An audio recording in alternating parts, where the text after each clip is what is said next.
And we're with Stephen Quayle tonight. Stephen, tell me a little bit about Admiral Forrestal. Well, an amazing guy. First of all, he was the first Secretary of the Navy, but he was also one of the original founding members of Majestic 12, which Majestic 12 was a group that was created pretty much by the military to oversee all of the alien-related information, basically as a control mechanism to make sure that everything that came out or got out was filtered through them. And that was during Truman's administration, right? Absolutely. And Majestic 12 was originally organized by a guy by the name of General George C. Marshall in July of 1947 to study the Roswell-Magdalena UFO crash, recovery, and debris. And that was fascinating. Remember that he was probably the closest man in the world to Richard Byrd. Okay, that's what people have got to figure out, why he had this strange accident. He goes into Bethesda Naval Hospital. They put him in there, his fellow generals, because he's got two issues. Now, is he in there as the admiral or as the Secretary of the Navy? That's a good question. As the Secretary of the Navy. Okay. He was replaced by a different general in Majestic, but they supposedly stated that he was having emotional issues. Well, what was bugging him, according to people that knew him, including his son, was he wanted to tell the American people what was going on. So out of the 16th floor of Bethesda Naval Hospital, he supposedly commits suicide. The fascinating thing about Admiral Forrestal, who became Secretary of the Navy, is that he was absolutely in great spirits. His own son said he would never have committed suicide. He was talking about his son about what they were going to do. He was looking forward to getting released. Man. And somebody somewhere says time to suicide. And by the way, Forrestal and Vince Foster are two of the highest-ranking men in the U.S. government who have ever committed suicide, or a better way to say it, have ever been suicided. Mm-hmm. And by the way, Doug Hagman's done a fabulous job on Vince Foster's death. Doug's specialty is blood-stain evidence.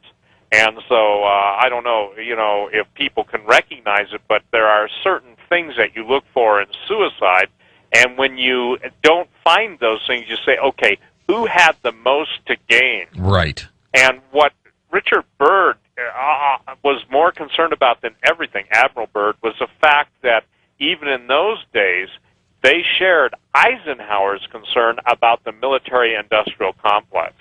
The idea was if you keep everything in the dark, you can milk it for the cash benefit. In other words... But let's make an assumption for a moment that Forrestal was about ready to go public, let's say, about Roswell. Exactly. And also about, interestingly enough, about the Arctic, and then also about Operation High Jump, which we haven't even talked about tonight. We've done it before, but most people don't realize we went to war in Antarctica with a contingency of the Nazis over not only secret technology, but the finds that the Nazis located in Antarctica, which they called New Schwabenland.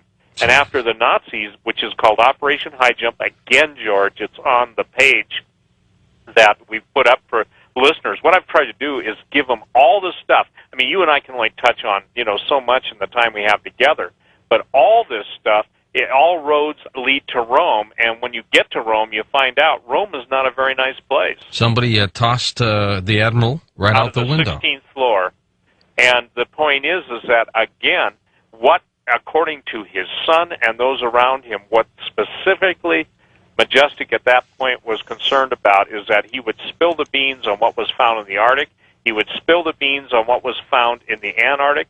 He was anti-United Nations, so obviously the globalists of his day didn't like him for that. And the point is that he believed that because of the way we had handled the closing of World War II, that the international, if you will, illuminists had pretty much taken control after World War II. And, when you look at Eisenhower and Eisenhower's trip to Wright-Patterson Air Force Base and all of the cover that went into that story, in other words, to see the Roswell find, it becomes more and more obvious that to contain the truth and to keep the truth, a lot of people have died who have tried to bring out the truth. Well, I got to tell you, the Admiral Byrd story is one of the strangest I've ever heard because it comes from someone of such credibility. And, he had his diary, it's just a bizarre story. I mean, to have his plane, as you say, the engine's cut off, and it's glided into this other land, Shangri-La, wherever it may be, within the center of the planet. The curvature, I guess, is ever so slight. He never realized he was making that spin right into it. And then these beans taking advantage and helping him. They were good beans, apparently, and then they let him go, and off he went. What a story. Well, it's a huge story. And again, if this was just some guy that was flaky, I mean, you have Richard Byrd in the history of the Navy is considered, and in the history of exploration, I mean, you don't have a better pedigree of a human being or a braver man, a more adventurous man, a more honest man. So they can't assassinate his character. Did he ever try to go public with this? Because he wrote these notes in a diary, but he really never said much about it when the events occurred when he came back, right? Well, the whole thing is Forrestal and Byrd were planning on going together and going public with it, and Forrestal basically, when he was suicided, Byrd went into kind of I guess you'd almost say a self-imposed exile from the standpoint that the only thing he would allow at that point is his diary to be released after his death. That probably scared the heck out of him. Well, yeah, because, I mean, when you've got men that you respect and you think they're your friend, and by the way, I've never been in the military, so I don't understand how those guys think in a lot of realms, but I can tell you this, that a lot of our own military men in the different branches of the service, I mean, there are things that happen there when on turf and everything that leads in the death and destruction of each of them at other, our own country has got a history of killing our own,